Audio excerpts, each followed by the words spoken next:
Hey everyone, my name is Tim, and today I'm going to be going over another monthly paying dividend stock. This is going to be similar to last week's, and it's going to be still the Gladstone, but this time it's going to be the Gladstone Commercial Corporation. It is their REIT, or Real Estate Investment Trust. In this video, I'm going to be going over the stock price, the stock performance, the company information, the dividend information, as well as the financials for the company. Going to be going over the potential options you can take in order to lower your cost basis or earn any extra money off the stock if you already have over 100 shares. Spoiler, selling a put in order to lower your cost basis isn't a bad idea, but I would not recommend selling calls if you have over 100 shares. It doesn't turn out well. And I'm also going to be, for fun, showing you how many shares you would need to have in order to get $1,000 worth of dividend income per month. And I'll be showing you the stock performance both on Seeking Alpha and also on TradingView, so you can take a look at the RSI and MACD statistics. If you like this video, don't forget to hit the like and subscribe button down below. It does greatly help out my channel. And I will have a link down in the description to my Discord, which is free to join, and that will allow you to see the daily stock picks I make during the week. This week is going to be slightly different due to Labor Day. The stock market will be closed, but I'm still going to be posting a stock pick for Tuesday. So keep that in mind and hope you enjoy the video. So the Gladstone Commercial Corporation, ticker symbol GOOD, that is GOOD, is currently trading for $22.69. Keep in mind that as of the moment of this recording, the stock markets are closed currently, and they have a pretty good performance over the last year. It looks like they recovered fairly nicely from the lows of the pandemic. Over the last year, they have gone up 20.31%. Over the last year to date, from January 1st till now, they are up 26.06%. Over the last 6 months, they are up 15.18%. Over the last month, they are down just a little bit. It's just 0.04%. And over the last week, they were up 1.07%. Their company profile for the Gladstone Commercial Corporation, they are again a real estate investment trust, so a REIT focused on acquiring, owning, and operating net leased industrial and office properties across the United States. Including payments through September 2020, Gladstone Commercial has paid 189 consecutive monthly cash distributions on its common stock. Prior to paying distributions on a monthly basis, Gladstone Commercial paid 5 consecutive quarterly cash distributions. The company has also paid 53 consecutive monthly cash distributions on its Series D preferred stock, 12 consecutive monthly cash distributions on its Series E preferred stock, and 3 consecutive monthly cash distributions on its Series F preferred stock.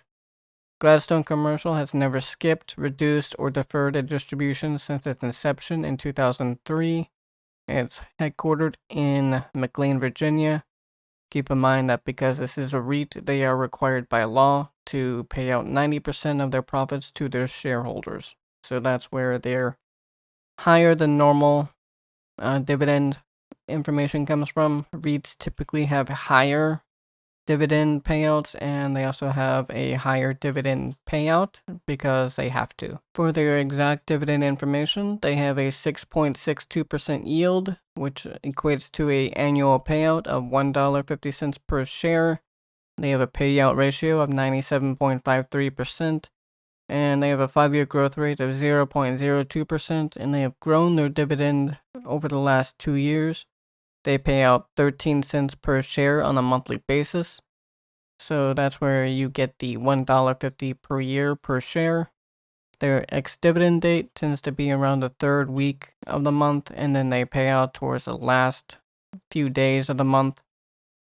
So keep that in mind. And if you do happen to do any options, do not have any that expire right around the ex-dividend date, because it will not end well if the price drops. They will be called away from you. This is the financial data given from the Gladstone Corporation's website under their Investors Relations tab, and there goes over the first quarter and the second quarter of 2021. It doesn't give any more information than that, but it's gives a pretty revealing idea.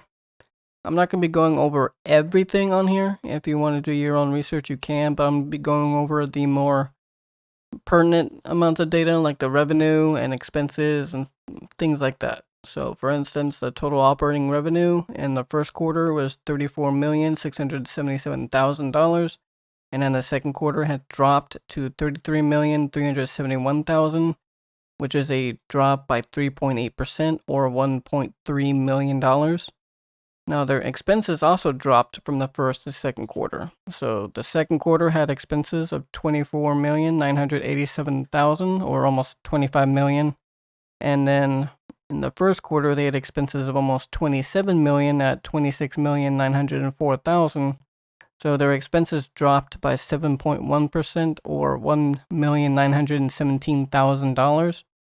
Now, their other expenses, net expenses, also dropped. So in the first quarter, they had $7,735,000 of other expenses, and then in the second quarter, they had dropped to $6,263,000, which is a change of 19%, or a decrease of other net expenses of $1,472,000. So their net income from the first quarter, which was only $38,000, went up in the second quarter to $2,121,000, or an increase of $2,083,000, and an increase of 5,481.6%. So that is impressive quarter to quarter. Now I'm going to use Robinhood just to show you the options that are available. I typically don't use this for my own account. I do still have a little bit of money here, but it's just there in case I see something interesting that isn't available on my other trader, but I don't have a whole lot, as you can see. But just for the options for the good stock, like I said, I recommend, if you want to sell puts. That way you can, if you're interested in options, that is. That way you can lower your cost basis of buying the shares, if you're interested in buying 100 shares, that is. Because each option contract is 100 shares, so you need to keep that in mind. But for instance, here you would get $20 and reducing your cost basis for $22.50 share price. So if you were to sell this put, you would receive $20, and that would lower your cost basis from $22.50 per share to $22.30 per share.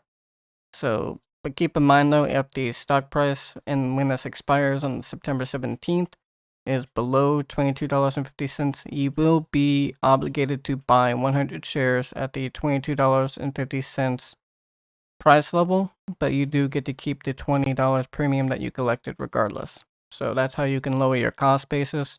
Also, this stock only has monthly options, so another decent option is to possibly go to the next month, like in October, that has slightly more premium. You can sell a $22.50 strike price for $83 in premium, which would lower your cost basis down to $21.67. So if you're interested in buying 100 shares, that's not a bad way to make a little bit of extra money on it at the same time. Keep in mind, this is not advice, and this is completely up to you. I'm not taking any responsibility for any choices that you might make, but this is from what I can see, a good dividend stock. So I'm just giving you all the information, that way you can make a informed decision for yourself. Each one of us is different, so keep that in mind. Selling calls, it never ends well. Like, there's never enough premium to really make it worth it if you already have 100 shares, especially since at any time it could be called away if a dividend is coming up. So keep that in mind as well. Dividends, stocks, you have to be careful about their expiration dates. Now here on TradingView, you can see their stock performance, and also you can see some of the statistics that I use personally when I trade stocks, the RSI and the MACD. So you can see for a lot of over the last year, it has stayed within the RSI band. It has gone above a couple times. It's only gone down below the RSI band once, and that was in September 2020. but also the MACD band has been fairly consistent as well. It has a little bit of fluctuations here, but that was also right at the end of 2020, so that's something to keep in mind. But since then, it's been fairly steady with a couple small rises and falls. It is a little bit on the downturn right now, but it's still well within normal, and it's still in the middle of the RSI band, so I'm not all that concerned about it personally. Now, this is my favorite portion of these videos. I like being able to find out how much I would have to invest and how many shares I would have to have of this particular stock in order to get $1,000 of monthly dividend income. Keep in mind, I do not recommend keeping all of your investments in a single stock like this. If the company were to go bankrupt or any other problem like that, you would lose all your money, so it is best to be diversified. So this is just for entertainment value only, and I just like seeing it. So for instance, for just this stock alone, you would have to have 7,991 shares, which has a market value right now of $181,315.79 to get an estimated annual income of $12,000.88, which comes to $1,000.07 of estimated average monthly income that you would receive from these shares. And that's interesting. I'm not sure I'd want to have $181,000 worth of this stock, but there it is, and it's always fun to be able to figure that out. Like I said, I do recommend diversifying though. Thank you for watching, and hope you found the video helpful and entertaining. And if you don't mind, don't forget to hit the like and subscribe button down below. It does greatly help out my channel. And also the link to my Discord, again, for the daily stock picks will be down in the description, and that's free to join. And I hope you have a great day and have good luck in the markets.